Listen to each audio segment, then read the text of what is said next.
Claressa Shields is moving to MMA. She has signed with the PFL just a little bit over a week ago now. And we've seen through social media posts all over the place between her and her training partners over at Jackson Wink. That is her new home. That is where she will be picking up the skills to transition from the boxing ring to the MMA cage. And we have to ask the question. I'm Matthew Wells, Ant Walker alongside me here. Is Jackson Wink the right home for this two-time Olympian, three-division world champion in boxing? I think that's a good place to be. It's a great place to be. Granted, it's not the only place she should have gone. She could pick up great instruction at AKA or ATT or Combat Club or MMA Lab. There's so many places she could have gone, or Rufus Sport even. So many places to go where you can get top level instruction and excel. But Jackson Wink has something unique. They have already taken a champion female boxer and made her a world champion in mixed martial arts in Holly Holm. So they have the track record. They have the variety of talent that she can train with to close certain holes that would be in her game.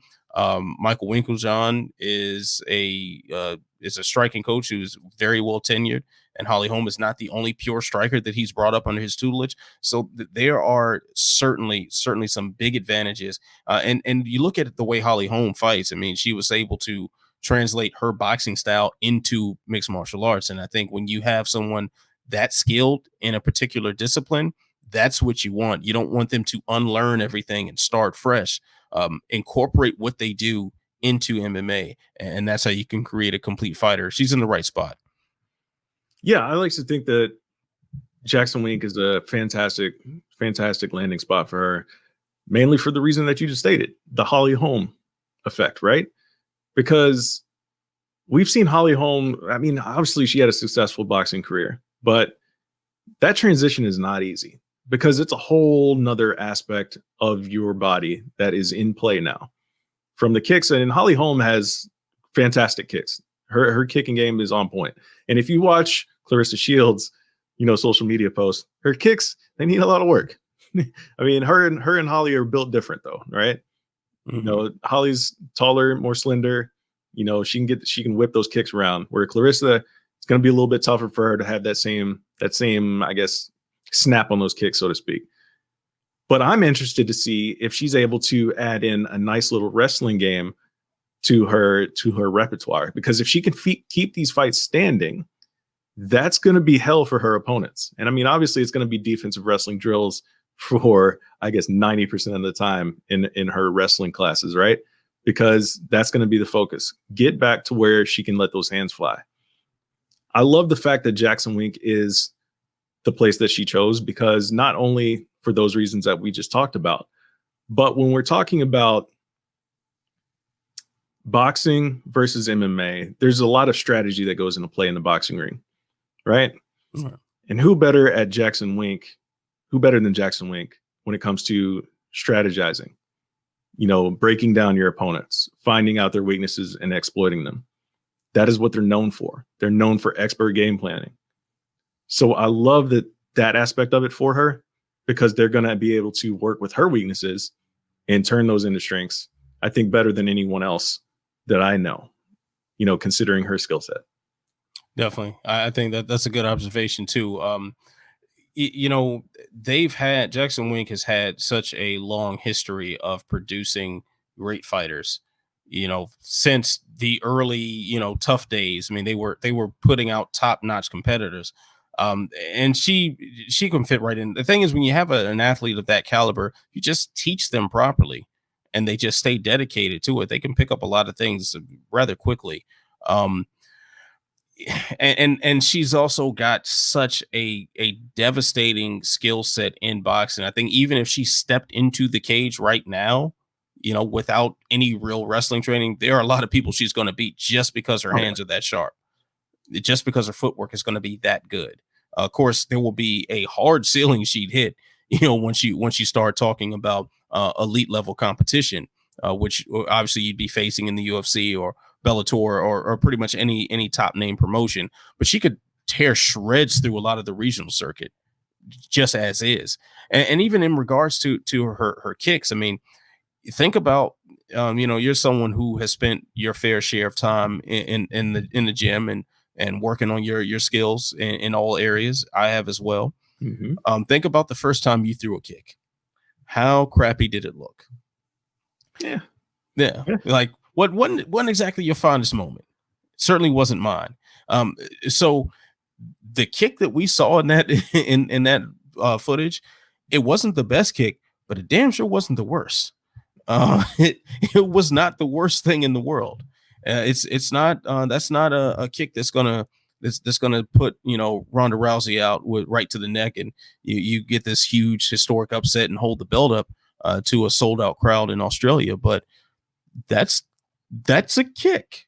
It's a better kick than I think a lot of us threw the first time. So I'm really excited though, mainly because we're finally seeing a boxer in their prime make their way over to the cage. Like, this isn't James Toney, bloated, unmotivated, and in tax trouble and looking for a quick payday. Mm-hmm. This isn't Ray Mercer, also bloated, also unmotivated, in front of a equally bloated and unmotivated Tim Sylvia. This is actually a prime competitor that has decided to step out of their comfort zone. I love it. I love it. I love it.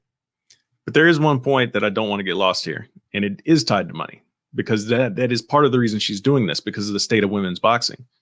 So part of this is for a paycheck, for bigger paychecks, but it's actually in a different realm, so to speak, because she's actually trying to be competitive here. She wants to make consistent big paychecks, not just one and go off into the distance like James Toney did. So money is very much part of the reason this is happening, if not the main reason this is happening. Well, yeah, of course. Because if pay was better in women's boxing, she would just be over there wrecking anybody that signed their name on the dotted line, taking home her millions every day, or every time she stepped into the ring. So that part cannot get lost here. Money is definitely an issue here, and going with PFL, for example, I think is actually a pretty good move, because they're paying pretty handsomely, $1 million paydays for their tournaments. Although her contract is for non-tournament fights, I still think they're gonna give her a nice little payday for her efforts out there. And we've seen recently, even let's say if competition dries up, we've seen PFL be pretty flexible with Kayla Harrison, for example. All right, go get your payday, go fight in Invicta. You got another fight coming up in Titan FC soon. So they're letting their fighters go make money. They're not going to tie them down like a UFC would. Like, no, you're a UFC fighter. You're fighting here and only here. But the difference is, obviously, the UFC has the ability to put on fights more so than those other promotions. But it's interesting, man, because I don't want to see her legacy be tainted in a way. Because she had to step away from being the greatest women's boxer right now in the game to do something completely foreign because the pay wasn't right. So we're talking about, I'm trying to think of a good comp.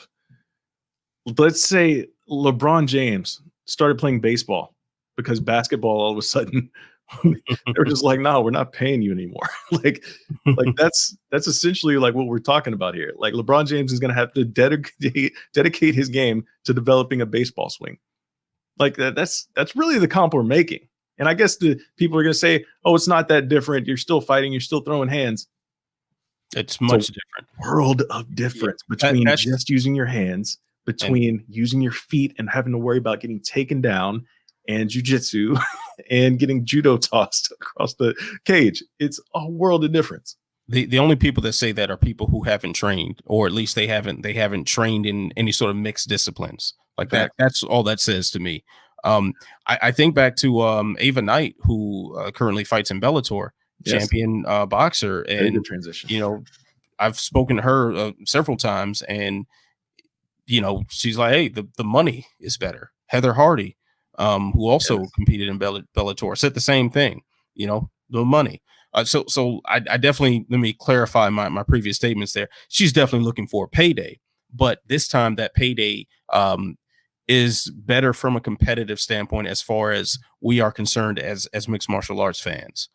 So we're actually going to see, decent product as opposed to some sort of, malarkey that we've been treated to in the past. And, she's not going to step out there with one boxing glove on or anything crazy like that. So that's kind of the point I want to get across here. And I think her signing with PFL is good for several reasons. One, like you said, they do pay pretty decently. A name like hers should be garnering some decent paychecks. Pretty sure they shelled out top dollar to keep Roy McDonald around while they're not having a season. I know they did have some investor capital that got freshen up their bank accounts, I believe, last year. So there's probably still a decent amount of money sitting there waiting to be used for things like this. But also PFL, they will match her up to not get her killed. Like, they're not going to go find, the Olympic gold medalist in wrestling to fight her.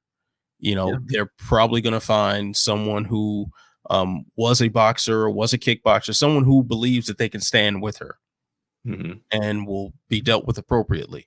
Exactly. It'll be a bad night for that person.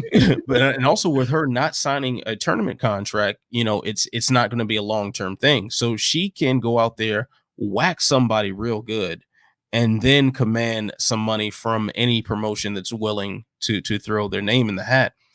Keep in mind too, PFL is an ESPN product. So you can assume the largest amount of eyeballs will be on it. So I think this just makes sense on so many different levels. She very well knows what she's doing right now. Oh, 100%. And one last point I want to make on the choice to go with Jackson Wink is, besides the coaching aspect, you got to look at the teammates that are there. The greatest of all time, in my opinion, John Jones, is there. And apparently they have a fantastic relationship training together right now, going by these pictures. Right. So that's someone you can lean on, who is going to be in your corner. Right. John Jones, like, by all accounts, from everybody who's trained at Jackson Wink with John, says he's fantastic when it comes to, giving his knowledge and helping with advice and things like that. Outside of the gym, John Jones. That's a different story. Right. But I hope she doesn't go to the bar with him. But yeah. We're not going to get into all that. Right. Yeah.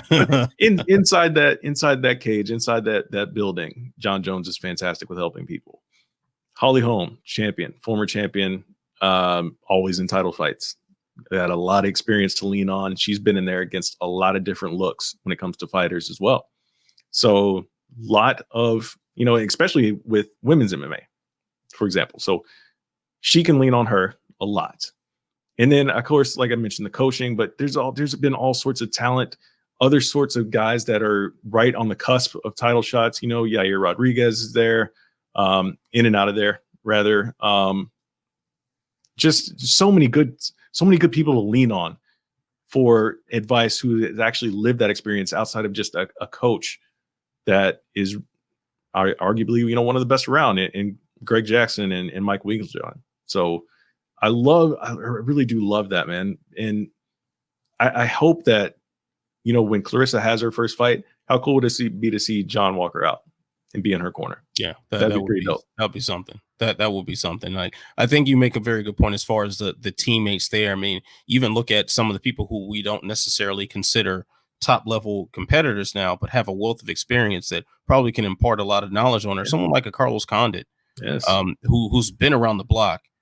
As a pure striker and as a pure striker transitioning into mixed martial arts, someone who didn't necessarily have the best takedown defense, but developed a game off of his back to accommodate for that. So there are so many different ways. Even Holly Holm has had fights where she's out wrestled her opponents.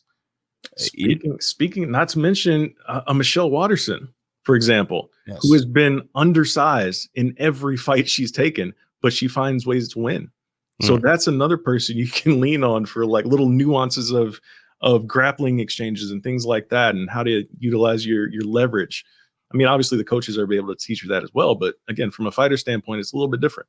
Right. And even, looking at Michelle Waterson's background, they call her the karate hottie for a reason. Karate is one of the arts that hasn't necessarily gotten a whole lot of respect in mixed martial arts, Yeah. able to transition being a pure karate based fighter into a full-fledged mixed martial artist. So that gym has done a fantastic job of creating complete fighters. I think you can do a lot worse than having an Olympic caliber boxer in your ranks now, and starting off with this mold to form a sculpture. I think they're Jackson Wink is good for her. She's good for Jackson Wink. So I'm very excited to see what she has to offer. So I believe her first fight is supposed to be next spring. Mhm. She's got a fair amount of time to just drill takedown defense, drill get ups, and decapitate somebody with smaller gloves. I can't wait for it. And there it is. Don't forget to like the video, subscribe to the channel, and comment below. Like, do you think Jackson Wink is the right place? Did we convince you that Jackson Wink is the right place? If not, what other gym would you have liked to see Claressa Shields go to before she, makes that first walk into the cage?